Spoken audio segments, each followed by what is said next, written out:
Let's go! Nandi बैल कैसे बने भगवान शिव की सवारी।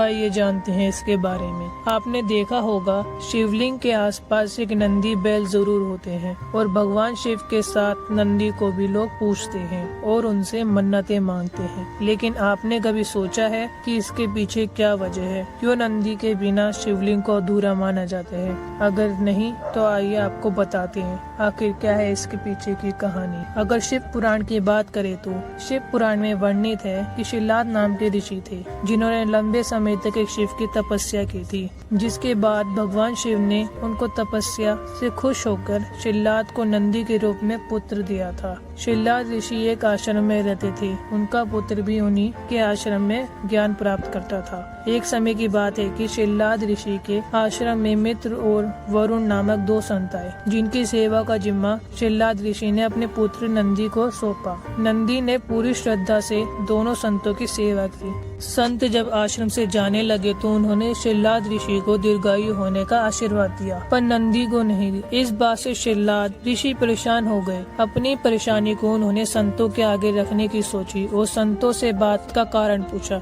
तब संत पहले सोच में पड़ गए, पर थोड़ी देर बाद उन्होंने कहा नंदी अल्पायु है। यह सुनकर मानो शिलाद ऋषि के पैरों तले जमीन खिसक गई। शिलाद ऋषि काफी परेशान रहने लगे। नंदी ने पूछा क्या बात है, आप इतना परेशान क्यों हैं? शिलाद ऋषि ने कहा कि तुम अल्पायु हो, इसलिए मेरा मन बहुत चिंतित है। नंदी ने जब पिता की परेशानी का कारण सुना तो वह बहुत जोर से हंसने लगा और बोला, भगवान शिव ने मुझे आपको दिया है, ऐसे में मेरी रक्षा करना भी उनकी ही जिम्मेदारी है, इसलिए आप परेशान न हो। नंदी पिता को शांत करके भूवक नदी के किनारे भगवान शिव की तपस्या करने लगे। दिन रात तप करने के बाद नंदी को भगवान शिव ने दर्शन दिए। शिव जी ने कहा क्या इच्छा है तुम्हारी?